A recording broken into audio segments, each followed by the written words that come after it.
जय हिंद साथियों, तैयारी कर लो प्लेटफॉर्म पर आपका स्वागत है। देखिएगा, कल की क्लास में मैंने आपको प्रजनन तंत्र आपको करवा दिया था। मैंने आपको नर जनन तंत्र और मादा जनन तंत्र पूरा करवा दिया था और अपना थोड़ा सा भाग बचा हुआ था, वो आप आज को मैं पूरा करा देता हूँ। और उसके बाद में अपन को पढ़ना है श्वसन तंत्र। क्या पढ़ना है बताओ? श्वसन तंत्र पढ़ना है। देखो, कल की क्लास में अपना जो टॉपिक चल रहा था वो चल रहा था मादा जनन तंत्र। क्या चल रहा था बताओ? मादा जनन तंत्र। देखो, इसके अंदर मैंने आपको कौन कौन सा भाग करवा दिया था। देखो, इसके अंदर मैंने आपको दो भाग बताए थे। एक तो मादा जनन तंत्र के अंदर मुख्य अंग होता है जिसको अपन क्या बोलते हैं बताओ? अंडाशय बोलते हैं।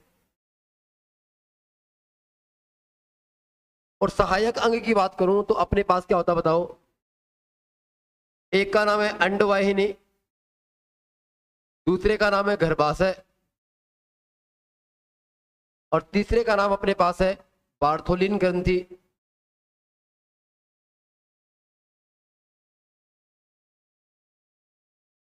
और चौथा अपने पास नाम है योनि। देखो, कल की क्लास में मैंने आपको अंडाशय पूरा करवा दिया, मैंने अंडवाहिनी आपको करवा दी और गर्भाशय में आपको करवा रहा था। इसका मतलब अपना टॉपिक चल रहा था कहाँ पे? गर्भाशय के अंदर चल रहा था। और कल की क्लास में मैंने आपको क्या क्या बातें बताई थी वो मैं एक बार आपको 2 मिनट में वापस बता देता हूँ। देखो, सबको नमस्कार है, सबको गुड इवनिंग। अब एक बार आप केवल स्क्रीन पर ध्यान देना बस। कृष्ण कुमार जी, मुझे पता है कल मैंने कहाँ छोड़ा था, उसके बाद में मैंने शुरुआत कर दी है और आपके जो प्रश्न थे वो सारे बताऊंगा मैं। ठीक है, अगर भूल जाऊं तो दोबारा पूछ लेना, कोई दिक्कत नहीं है। ठीक है, देखो अपन ने लास्ट क्लास में अंडाशय मैंने आपको बता दिया, अंडवाहिनी मैंने बता दी और अपना चल क्या रहा था बताओ? गर्भाशय चल रहा था। ठीक है, और आज की क्लास में अपन वापस से शुरुआत कर लेते हैं गर्भाशय की।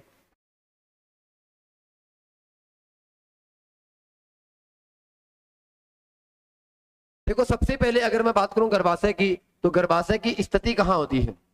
मादा जनन तंत्र में गर्भाशय की स्थिति कहाँ होती है? तो इसकी स्थिति होती है योनि के ऊपर।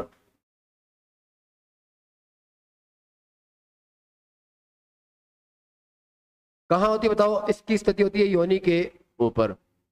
दूसरा पॉइंट अपने पास क्या बताओ? दूसरा पॉइंट अपने पास ये है कि गर्भाशय का आकार कैसा होता है।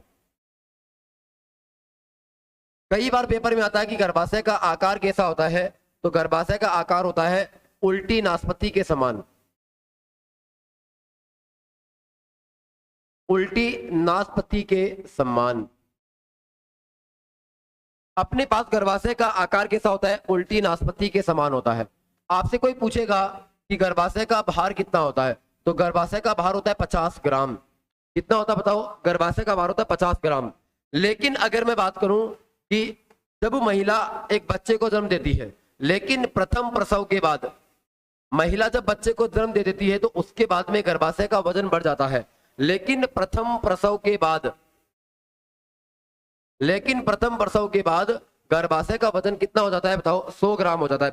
ये डाटा आपको याद होना चाहिए। अगर मैं बात करूं इसकी लोकेशन योनि के ऊपर, आकार उल्टी नाशपाती के समान, भार होता है 50 ग्राम, लेकिन प्रथम प्रसव के बाद में ये वजन हो जाता है 100 ग्राम। अब अगर मैं बात करूं कि इसके अंदर कौन सी घटना घटित होती है, गर्भाशय के अंदर घटना कौन सी घटित होती है? कल की क्लास में मैंने आपको बताया था कि अंडवाहिनी में कौन सी घटना घटती है? अंडवाहिनी में निषेचन की घटना घटती है। कल की क्लास में मैंने आपको बताया था, बहुत इंपॉर्टेंट प्रश्न था। कई बार पेपर में आता है कि मादा जनन तंत्र में निषेचन की प्रक्रिया कहां संपन्न होती है? तो निषेचन की प्रक्रिया अंडवाहिनी में संपन्न होती है। कहां होती है बताओ? अंडवाहिनी में संपन्न होती है। अगर मैं बात करूं गर्भाशय के अंदर कौन सी घटना संपन्न होती है, तो उसका नाम होता है मासिक चक्र, जिसको अपन क्या बोलते हैं बताओ? ऋतु स्त्राव चक्र बोलते हैं। क्या बोलते हैं बताओ? ऋतु स्त्राव चक्र बोलते हैं। तो महिलाओं के अंदर मासिक चक्र की घटना कहां संपन्न होती है बताओ? गर्भाशय के अंदर संपन्न होती है। और अगर कोई आपसे पूछेगा कि इस गर्भाशय की अवधि कितनी होती है, सॉरी, इस मासिक चक्र की अवधि कितनी होती है, तो इस मासिक चक्र की अवधि लगभग 28 से 30 दिन बताई जाती है। इसकी अवधि कितनी होती है बताओ? मासिक चक्र की अवधि होती है 28 से 30 दिन की। इसकी अवधि अगर मैं बात करूं कि महिलाओं के अंदर मासिक चक्र का प्रारंभ किस उम्र में शुरू होता है?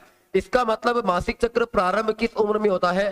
तो ये होता है 12 से 15 वर्ष की उम्र में।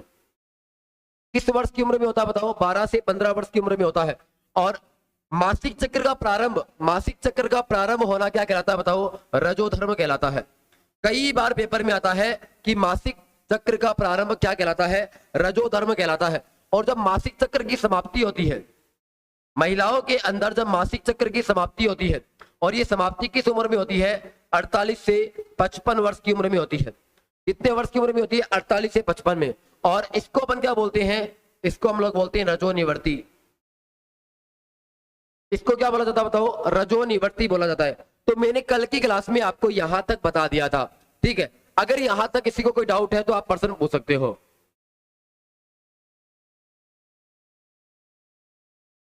हाँ, ये एवरेज है, लगभग है ये। अब देखो ये जो चीजें जो है ना 12 से 15 मैंने आपको बताया यहाँ पे, अब ये कोई फिक्स थोड़ी है। अब कई महिलाओं के अंदर अगर अपन बात करें तो ये क्या होता है बताओ? ये लेट से शुरू होता है, ठीक है। और कईयों में क्या होता है 12 से जल्दी भी शुरू हो जाता है। ये अपन ने माना किसके लिए बताओ? जो सामान्य महिला होती है ना, जिसको कोई बीमारियां नहीं होती है, उनके अंदर इसका प्रारंभ 12 से 15 साल की उम्र में हो जाता है। और उसी प्रकार से अगर अपन बात करें कि इसकी समाप्ति होती है 48 से 55 वर्ष की उम्र में। अब आपने कई बार देखा होगा कि देखो जिस महिला के अंदर मासिक चक्र बंद हो जाता है तो ऐसा माना जाता है कि वो महिला अब मां नहीं बन पाती है। और आपने अक्सर देखा होगा कि अधिकतर महिलाएं 50 से 55 वर्ष की उम्र में मां नहीं बन पाती है। लेकिन अपवाद होता है। कई बार आप अखबारों में पढ़ते होंगे कि 75 साल की मां ने एक बच्चे को जन्म दिया। इसका मतलब ये अपने पास जो मासिक चक्र होता है, ये मासिक चक्र इसका जो नॉर्मल पीरियड होता है समाप्त होने का, वो होता है 48 से 55 वर्ष का। लेकिन कई महिलाओं में ये क्या होता है बताओ? ये आगे तक चला जाता है, ठीक है। तो इसीलिए कई बार अखबारों में अपन पढ़ते हैं कि एक 75 वर्ष की महिला ने बच्चे को जन्म दिया। इसका मतलब मासिक चक्र की समाप्ति उसके अंदर नहीं हुई। जब मासिक चक्र की समाप्ति नहीं हुई तो वो महिला मां बन सकती है। उसी प्रकार से अगर अपन बात करें कि अगर कोई भी महिला अगर मासिक चक्र का प्रारंभ नहीं हुआ है, अगर मासिक चक्र का प्रारंभ नहीं हुआ है तो ऐसा माना जाता है कि वो महिला लैंगिक क्रिया करने के लिए अभी तैयार नहीं हुई है। वो महिला अभी लैंगिक क्रियाएं करने के लिए तैयार नहीं हुई है। इसका मतलब महिलाएं 12 से 15 वर्ष की उम्र में क्या होती है बताओ? लैंगिक विकास उनका हो जाता है और वो लैंगिक क्रिया करने के लिए उपलब्ध हो जाती है। तो ये अपने पास क्या होता है बताओ? ये अपने पास गर्भाशय के अंदर मासिक चक्र की बात होती है। अब अगर मैं बात करूं इसके अंदर क्या होता है, देखो ये होता है गर्भाशय। ये क्या होता है बताओ? ये गर्भाशय होता है और इसके अंदर होता क्या है? इसकी 3 परतें होती है। गर्भाशय के अंदर 3 परतें होती है, एक ही होती है और एक ही होती है। गर्भाशय की टोटल 3 परत होती है। बाहर वाली परत का नाम होता है पेरीमेट्रियम,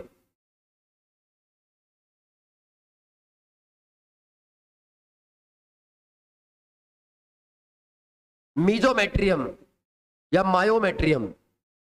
अंदर वाली परत का नाम होता है एंडोमेट्रियम। अब देखो होता क्या है, मैं आपको बताता हूं कि इसके अंदर 3 परतें होती है। गर्भाशय की 3 परत होती है, पेरीमेट्रियम, मीजोमेट्रियम और एंडोमेट्रियम। अब होगा क्या? जब पहली बार किसी महिला को मासिक चक्र का प्रारंभ होगा, जब महिलाएं अगर ऋतुस्राव चक्र से गुजरती है तो सबसे पहले क्या होता है बताओ? उस महिला को एक असहनीय दर्द होता है। महिला को क्या होता है बताओ? एक असहनीय दर्द होता है। अब वो पहली बार जब महिला मासिक चक्र से गुजरती है तो वो असहनीय दर्द क्यों होता है? क्योंकि इस गर्भाशय की जो आंतरिक परत होती है, इस गर्भाशय की जो आंतरिक परत होती है जिसका नाम होता है एंडोमेट्रियम। क्या नाम होता है बताओ? एंडोमेट्रियम। और ये एंडोमेट्रियम जो परत होती है, ये एंडोमेट्रियम परत टूट कर योनि के द्वारा बाहर आ जाती है या फिर मूत्र त्याग के मार्ग से क्या होती है बताओ? बाहर आ जाती है। तो एंडोमेट्रियम जो परत होती है ये टूट कर जब बाहर आती है तो उस समय महिला को थोड़ा सा रक्त स्त्राव भी होता है। महिला को क्या होता है बताओ? रक्त स्त्राव होता है। अब जब महिला को रक्त स्त्राव होता है तो महिला एक असहनीय दर्द से गुजरती है। जब रक्त स्त्राव होगा तो डेफिनेटली उस रक्त से क्या निकलेगी बाहर? आरबीसी निकलेगी। उससे क्या निकलेगी बताओ? डब्ल्यूबीसी बाहर निकलेगी। और उससे क्या होगी बताओ? प्लेटलेट्स बाहर निकलेगी। क्योंकि अपने रक्त के अंदर क्या होती है? आरबीसी होती है, डब्ल्यूबीसी होती है और क्या होती है बताओ? प्लेटलेट्स होती है। अब मुझे एक चीज बताओ आप, जब मासिक चक्र महिला में प्रारंभ होता है तो एंडोमेट्रियम टूट टूट के बाहर निकलेगा, अर्थात रक्तस्राव होगा। रक्तस्राव होने से WBC भी क्या होती है बताओ, बाहर निकलती है। और WBC निकलने से महिला को एक असहनीय दर्द होता है, इसका मतलब महिला को पेट में दर्द होता है। तो वो किसकी वजह से हुआ, क्योंकि WBC क्या करती है बताओ, WBC शरीर में एंटीबॉडी बनाती थी। WBC शरीर में क्या बनाती है बताओ, एंटीबॉडी बनाती है। और अब वो एंटीबॉडी नहीं बनेगी, जब एंटीबॉडी नहीं बनेगी तो महिला को क्या होगा बताओ, एक तीव्र दर्द होता है। और वो असहनीय दर्द ऐसा माना जाता है कि 1 से 3 दिन तक होता है, उसके बाद में ये नॉर्मल हो जाता है। उसके बाद में क्या होता है बताओ, नॉर्मल हो जाता है। इसका मतलब ये नॉर्मल कैसे हो जाता है, इसका मतलब ये हुआ कि जो ये आंतरिक परत एंडोमेट्रियम, ये एंडोमेट्रियम जितनी टूटती है वो तो टूट जाती है, उसके बाद में क्या होता है कि इसके अंदर एक पीला भाग शेष बच जाता है। समझने की कोशिश करना, आप यहां से एक प्रश्न आएगा आपके पेपर में। एंडोमेट्रियम जब टूट टूट करके बाहर निकलता है तो इसके अंदर एक शेष भाग बच जाता है, और वो शेष भाग पीले कलर का होता है। और इस पीले भाग को अपन क्या बोलते हैं, कार्पस ल्यूटियम बोलते हैं। Corpus luteum. और कई बार पेपर में आता है कि जब मासिक चक्र के दौरान एंडोमेट्रियम जब टूट टूट करके बाहर निकल जाता है तो शेष भाग गर्भाशय में क्या बचता है एंडोमेट्रियम का, तो उस शेष भाग का नाम होता है कार्पस ल्यूटियम, जो कि कैसे कलर का होता है बताओ, पीले कलर का होता है। अब इसके अंदर एक हार्मोन निकलता है, इसी पीले भाग से एक हार्मोन निकलता है। उस हार्मोन का नाम क्या है, उस हार्मोन का नाम है प्रोजेस्टेरोन हार्मोन। इससे कौन सा हार्मोन निकलता है बताओ, प्रोजेस्टेरोन हार्मोन बोलते हैं। अब ये आपको पॉइंट अच्छे से याद होना चाहिए, कौन सा हार्मोन निकलता है बताओ, प्रोजेस्टेरोन हार्मोन निकलता है। अब ये हार्मोन क्या करता है, ये हार्मोन जो गर्भाशय मासिक चक्र के दौरान टूट गया था उसको वापस से रिपेयर करने का काम करता है। मतलब गर्भाशय जो टूटा था उसको वापस से क्या करने का, इसको वापस से रिकवर करने का काम कौन करेगा, प्रोजेस्टेरोन हार्मोन करेगा।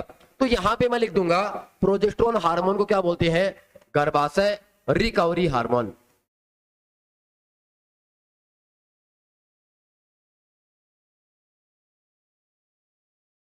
इसको क्या बोलते हैं बताओ, गर्भाशय रिकवरी हार्मोन बोलते हैं। तो कई बार पेपर में आता है कि गर्भाशय रिकवरी हार्मोन किसको बोलते हैं, प्रोजेस्टेरोन को बोलते हैं। तो ये अपने पास था क्या, अपने पास था गर्भाशय। अब अगर आपको कोई डाउट है तो आप पूछ सकते हो।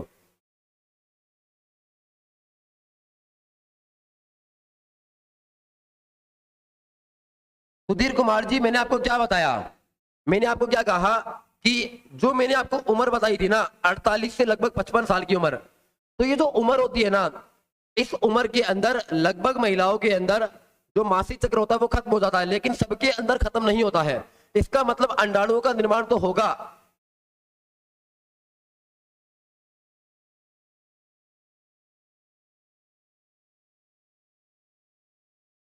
राजेंद्र जी, आप जो प्रश्न पूछ रहे हो ना उसका भी मतलब क्या हुआ, मुझे एक चीज बताओ आप। मैंने आपको क्या कहा कि ये 12 से 15 साल की उम्र है ये, ठीक है। आप कह रहे हो कि एक 11 साल की लड़की ने एक महिला को जन्म दिया, सॉरी एक लड़की को जन्म दिया। इसका मतलब क्या हुआ कि मैंने आपको क्या कहा कि रजोधर्म है, इसका जो सामान्य उम्र होती है वो 12 से 15 होती है, लेकिन इससे पहले भी ये आ सकता है, इससे पहले भी आ सकता है। मैं आपको बता देता हूं, अगर मान लो कि कोई भी आदमी अंधा होगा या फिर कोई भी महिला अंधी होगी तो उसके अंदर जो लैंगिक विकास होता है ना वो समय से पहले हो जाता है। इसका मतलब अगर कोई आदमी, कोई महिला अंधी होगी तो उसके अंदर लैंगिक विकास 9 साल की उम्र में हो जाएगा। इसका मतलब जो महिला सामान्य होती है उनमें 12 से 15 साल की उम्र में होता है, जबकि अगर मैं बात करूं अंधी महिलाओं के अंदर 9 से 12 साल की उम्र में ही लैंगिक विकास हो जाता है। इसका मतलब वो लैंगिक क्रिया करने के लिए 9 साल की उम्र में ही तैयार हो जाती है। इसका मतलब वो महिला डेफिनेटली बच्चे को जन्म दे सकती है। समझ गए आप? चलिए अब अपन आगे बढ़ते हैं। अब देखो एक बार आप, मैंने देखो आपको क्या बताया, मैंने आपको अंडवाहिनी बता दी, मैंने आपको गर्भाशय बता दिया, ठीक है। अब अपने पास क्या बताओ, अब अपने पास बताओ पार्थोलिन ग्रंथि। तो पार्थोलिन ग्रंथि में आपको यही भी बता देता हूं।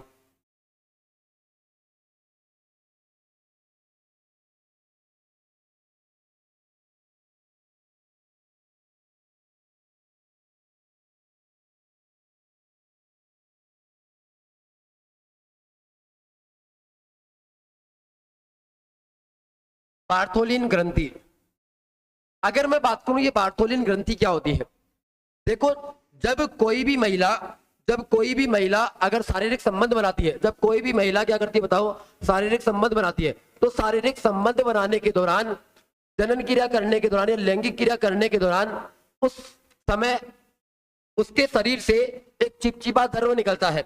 और वो चिपचिपा द्रव क्या करता है बताओ, वो चिपचिपा द्रव शारीरिक संबंध या फिर यौन क्रिया को आसान बनाता है। शारीरिक संबंध के दौरान, शारीरिक संबंध के दौरान चिपचिपा द्रव, शारीरिक संबंध के दौरान चिपचिपा द्रव स्रावित होता है, जो कि यौन क्रिया को आसान बनाता है, जो कि यौन क्रिया को क्या करता है बताओ, यौन क्रिया को आसान बनाता है। मैंने आपको कल की क्लास में बताया था, जब मैंने आपको नर जनन तंत्र बताया था, जब मैंने आपको नर जनन तंत्र बताया था, तो मैंने आपको क्या कहा था कि पुरुषों के शरीर से जब पुरुष यौन क्रिया करते हैं तो किसका निर्माण होता है बताओ, वीर्य का निर्माण होता है। उसी प्रकार से अगर मैं बात करूं कि जब महिलाएं यौन क्रिया करती है तो महिलाओं की बॉडी से बार्थोलिन ग्रंथि से एक चिपचिपा द्रव स्रावित होता है। तो चिपचिपा द्रव क्या करता है बताओ, यौन क्रिया को क्या करता है, आसान करता है। ये आपको ध्यान में रखना है। बस आपके पेपर में ये पूछ सकते हैं कि महिला के अंदर जो मादा जनन तंत्र होता है उसमें किस ग्रंथि से चिपचिपा द्रव निकलता है, तो आपको याद रखना है बार्थोलिन ग्रंथि से। अब अपने पास क्या नाम बचा हुआ है, अपने पास नाम बचा हुआ है योनि। उसके बाद में अपना ये चैप्टर खत्म हो जाएगा।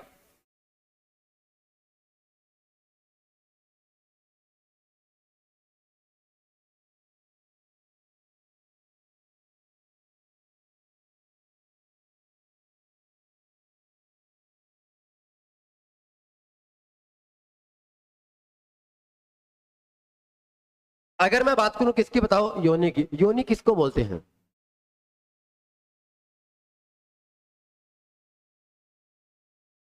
योनि मादा जनन तंत्र का बाह्य जननांग कहलाता है।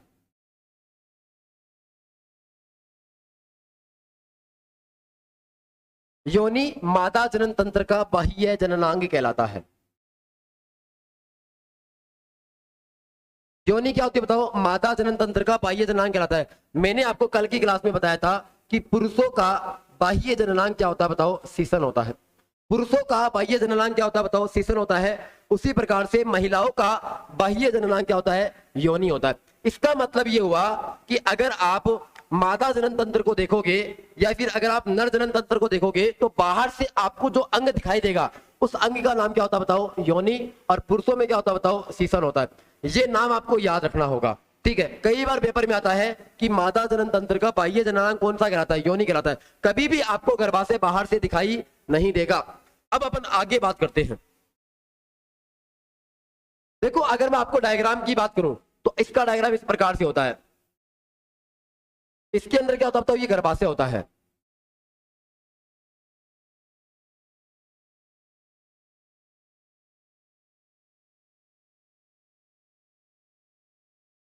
अब यहां पे क्या होता है बताओ,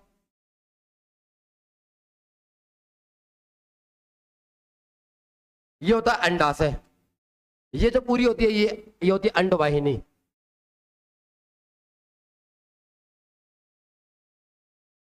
ये होता है गर्भाशय।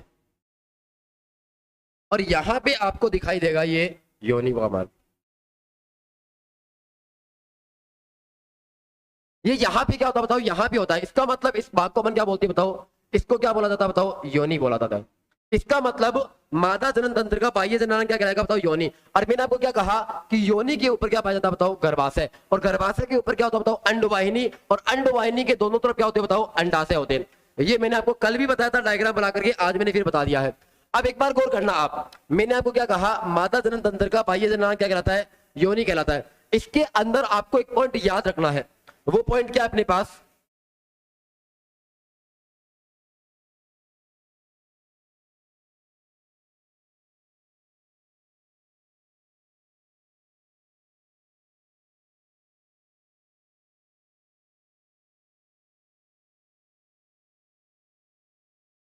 देखो योनि जहां पे खत्म होती है,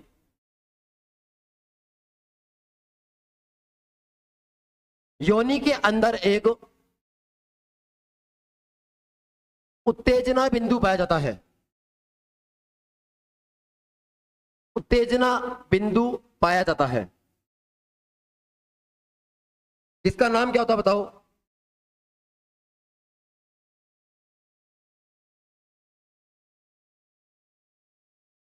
भग्न शिश्निका, और इंग्लिश में क्या बोलते हैं इसको अपन? क्लोइटोरिस बोलते हैं।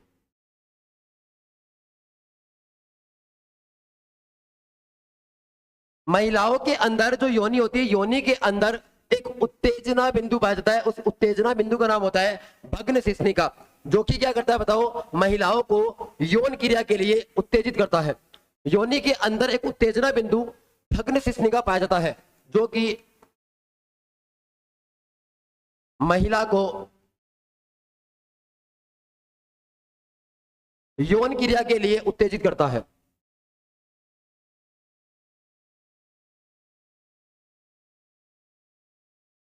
जो कि महिलाओं को यौन क्रिया के लिए क्या करता है बताओ? उत्तेजित करता है। ये मैंने आपको 2 नंबर का पॉइंट बता दिया। अब अगर मैं बात करूं, इसके अंदर एक झिल्ली पाई जाती है।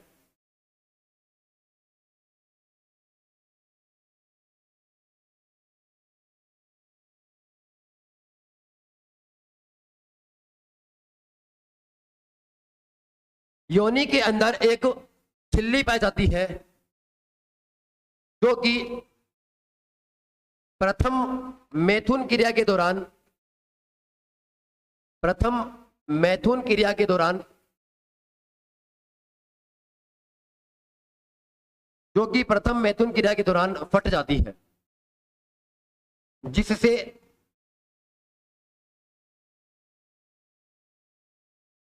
महिला की योनि से रक्त स्राव होता है।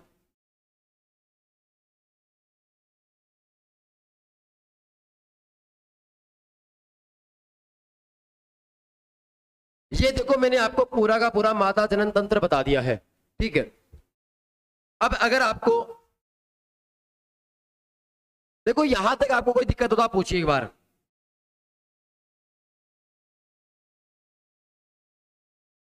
विकास स्वामी जी, आपका प्रश्न बता दूंगा मैं, एक बार टेंशन मत लीजिए। एक बार आप एक बार इतना बताइए कि आपको ये समझ में आया कि नहीं आया।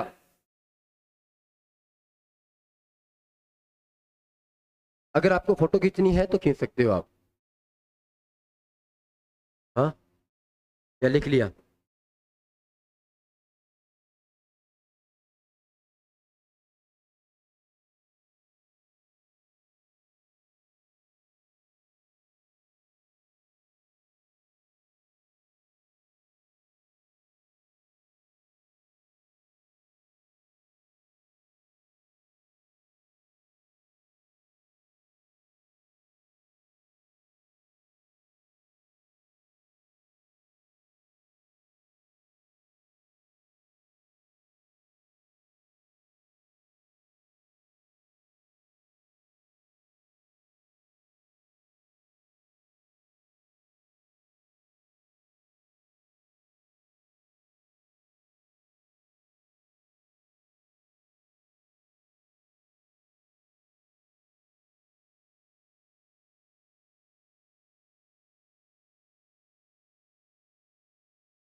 आवाज मैंने बंद कर दी, चालू ही नहीं करी।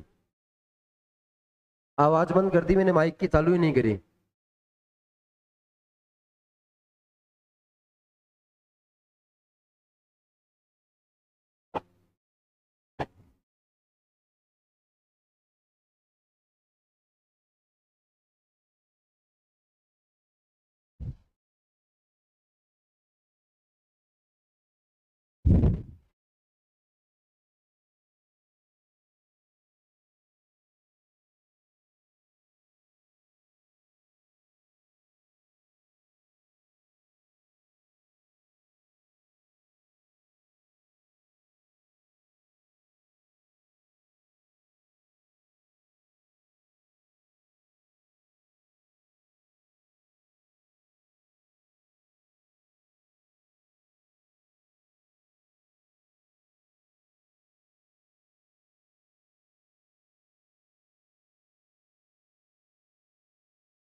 मेरे से आज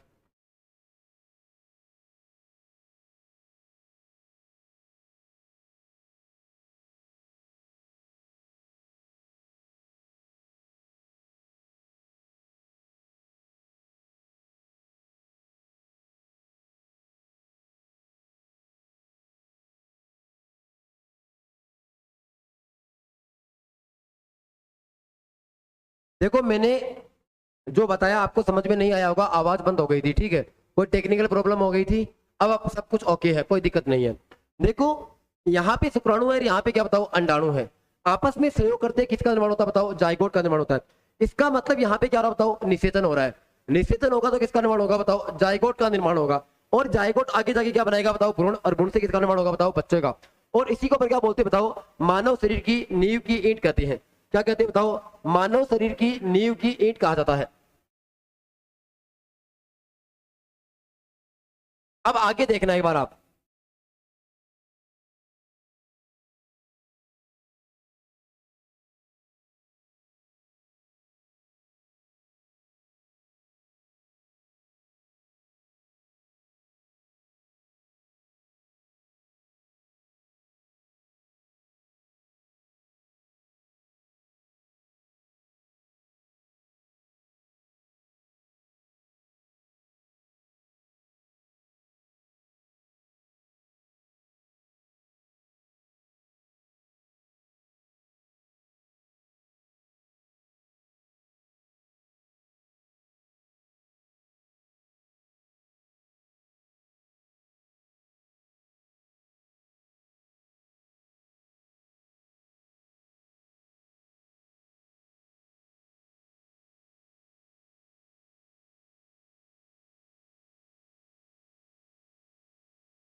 देखो, एक बार सब लोग बताना, आवाज सही आ रही है क्या? अभी कुछ टेक्निकल प्रॉब्लम हो गई थी, एक बार आप लोग बताना आवाज सही आ रही है या नहीं आ रही है।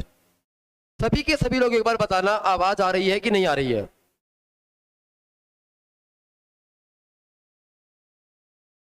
एक बार आप बताइए आवाज आ रही है या नहीं आ रही है।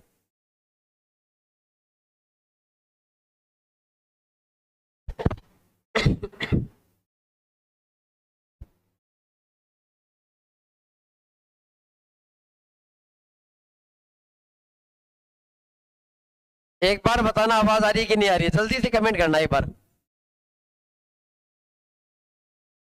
देखो ये टॉपिक पूरा करवा दूंगा आज, मैं तो सोचा अगला चैप्टर चालू कर देंगे।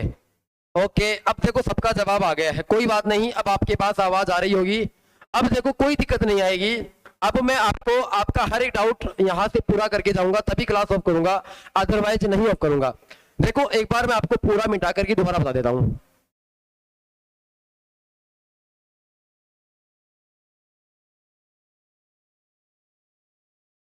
देखो मैंने आपको क्या कहा,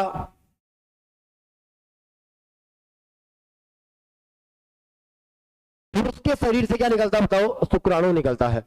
और महिला के शरीर से किसका निर्माण होता है बताओ, अंडाणु का निर्माण होता है।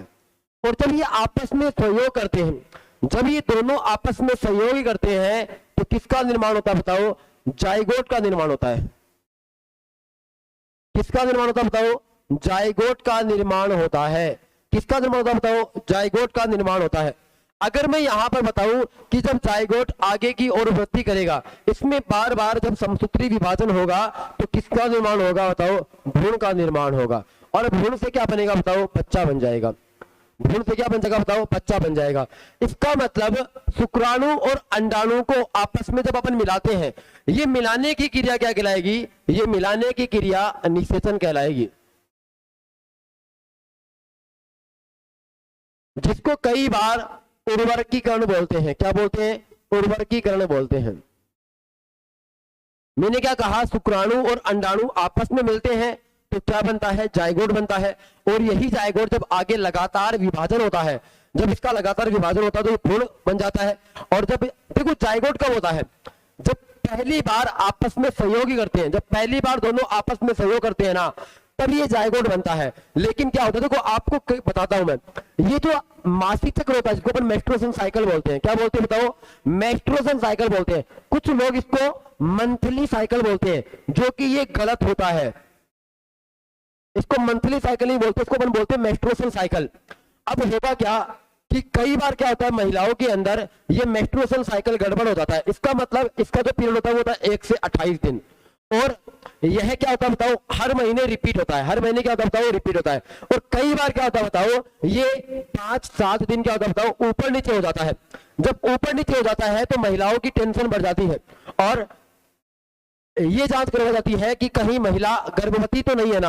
अब क्या होता है कि कई बार यह मेंस्ट्रुएशन साइकिल खान पान की वजह से भी, यह मेंस्ट्रुएशन साइकिल खान पान की वजह से भी ऊपर नीचे हो जाता है। लेकिन जरूरी नहीं कि खान पान की वजह से हुआ है, लेकिन अगर खान पान की वजह से नहीं हुआ है और ये क्या हो गया, मेंस्ट्रुएशन साइकिल बंद हो गया, तो डेफिनेटली ये कहा जाएगा कि महिला क्या बताओ, गर्भवती है। महिला क्या बताओ, गर्भवती है। अब क्या हुआ कि ये पता चल गया कि महिला क्या बताओ, गर्भवती है। अब होगा क्या, मैंने आपको बताया था कि देखो यहां पे शुक्राणु क्या करेंगे बताओ, इस यहां से अंदर एंटर करेंगे, और अंडाशय से यहां पे क्या करेंगे बताओ, अंडाणु आ जाएंगे। अब यहां पे जाकर के क्या करेंगे बताओ, दोनों निषेचन करेंगे। इसका मतलब यहां पे निषेचन की क्रिया हो जाएगी। यहां पे क्या बनेगा बताओ, जाइगोट बनेगा।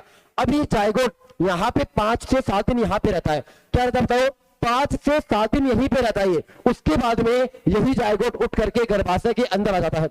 यही जाइगोट उठ करके कहां आ जाएगा बताओ, गर्भाशय के अंदर। और जब ये गर्भाशय के अंदर आ जाएगा, तब इसको अपन क्या बोलेंगे, तब इसको अपन बोलेंगे भ्रूण। क्या बोलेंगे बताओ, भ्रूण। और जब यही भ्रूण जब मां के गर्भ से बाहर आ जाएगा, तब इसको अपन क्या बोलते हैं, बच्चा बोलते हैं। क्या बोलते हैं बताओ, बच्चा बोलते हैं। इसका मतलब ये जाइगोट जो होता है ना, इस जाइगोट को अपन मानव शरीर की नींव की ईंट बोलते हैं। मानव शरीर की नींव की ईंट बोलते हैं। इसको क्या कहा जाता है बताओ, मानव शरीर की नींव की ईंट कहा जाता है।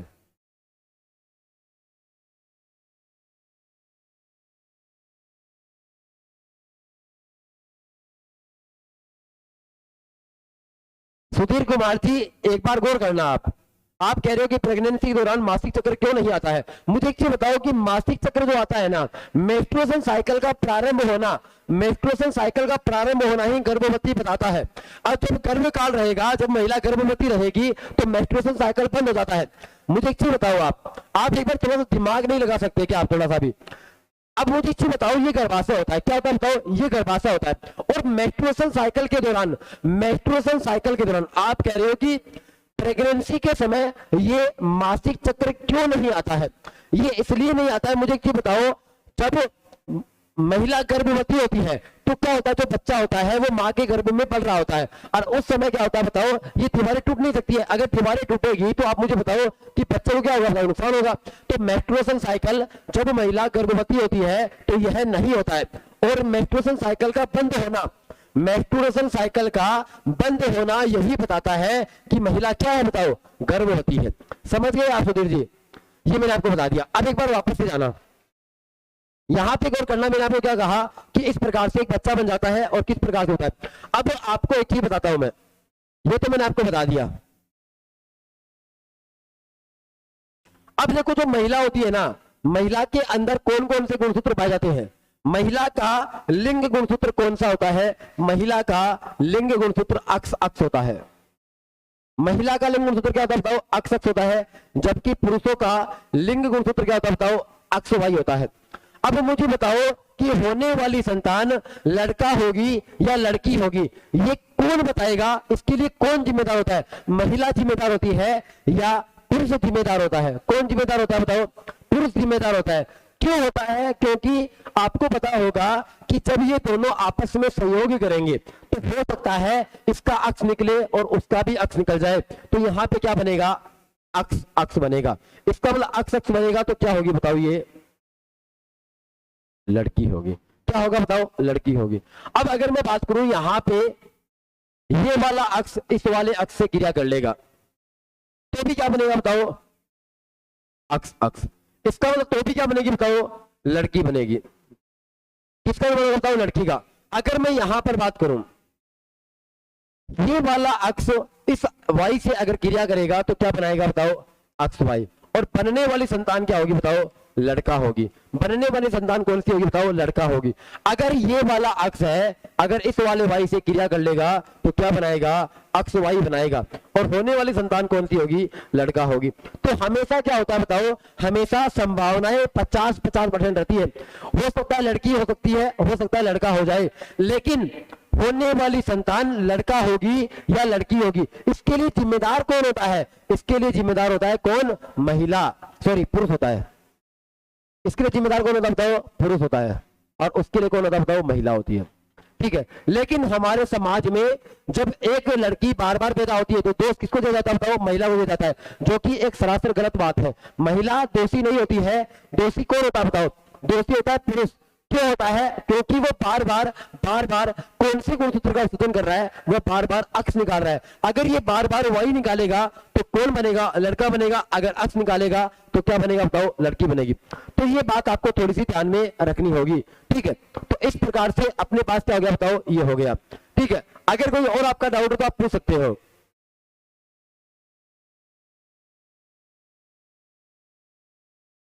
सर आवाज साफ नहीं आ रही है, ओके। अब एक बार गौर करना आप, एक लड़के का प्रश्न था कि जुड़वा बच्चे कैसे बनते हैं। देखो, ये होता है शुक्राणु, और सॉरी ये अंडाणु होता है, और ये होता है शुक्राणु। ये शुक्राणु होता है, ये क्या होता है बताओ, अंडाणु होता है। और यहां पे गौर करना कि यहां से क्या होता है बताओ, शुक्राणु अंदर प्रवेश करते हैं और उधर से अंडाणु इधर आते हैं और दोनों आपस में एक जगह जाकर के मिलते हैं। जब मिलते हैं उसको अपन बोलते हैं निषेचन। अब देखो ये क्या होगा बताओ, शुक्राणु बहुत सारे बनते हैं पुरुष के अंदर, और महिला के अंदर अंडाणु भी बहुत सारे बनते हैं, लेकिन सारे के सारे अंडाणु सक्रिय नहीं होते हैं और सारे के सारे शुक्राणु भी क्या होते हैं बताओ, सक्रिय नहीं होते। अब क्या होगा, जो सक्रिय होगा ना वो दौड़ करके किसके पास आएगा बताओ, अंडाणु के पास आएगा। किसके पास आएगा बताओ, अंडाणु के पास। इसका मतलब ये क्या करेगा बताओ, धीरे धीरे इसके पास आएगा और कुछ समय के बाद में इसके पास यहां पे आ जाएगा ऐसे।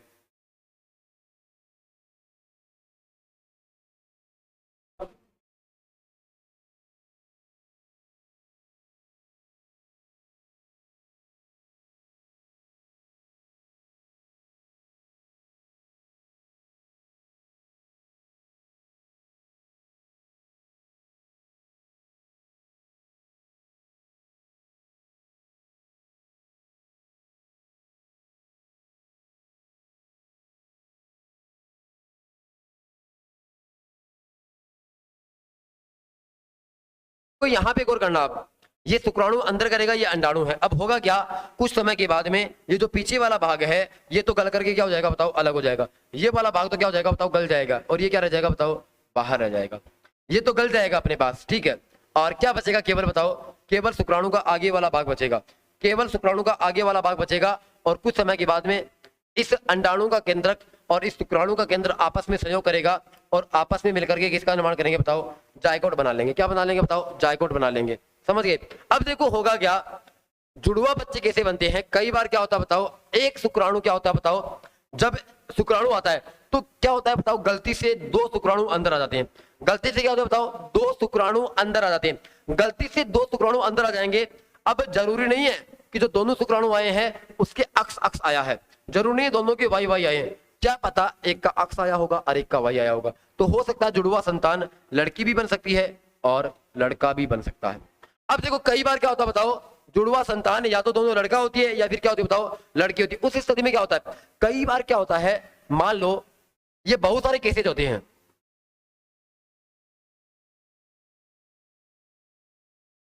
अब यहां पे क्या हुआ, मैंने आपको कहा कि ये अपने पास क्या होता है बताओ, अंडाणु, और इसके अंदर ये क्या आ गया बताओ, शुक्राणु आ गया।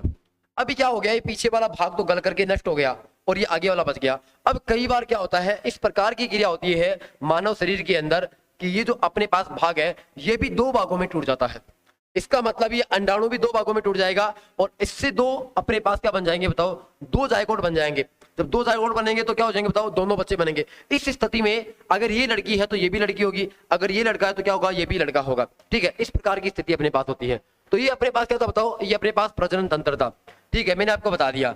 और आज की क्लास में इतना ही पढ़ेंगे, मिलते हैं अगली क्लास में एक श्वसन तंत्र के साथ। ठीक है।